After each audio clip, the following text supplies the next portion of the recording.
Halo semuanya dan selamat datang. Di video ini saya akan menunjukkan cara menghubungkan headphone Powerbeats Pro Anda dengan MacBook.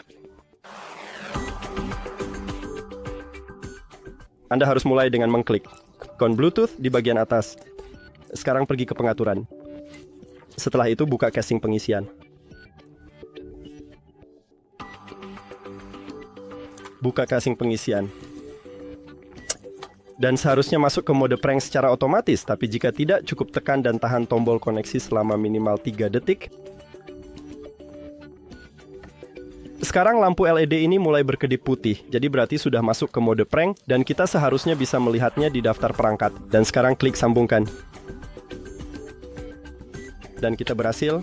Terima kasih telah menonton video ini. Jika Anda merasa ini bermanfaat, silakan pertimbangkan untuk berlangganan saluran ini dan beri like pada videonya. Ini sangat penting bagi kami.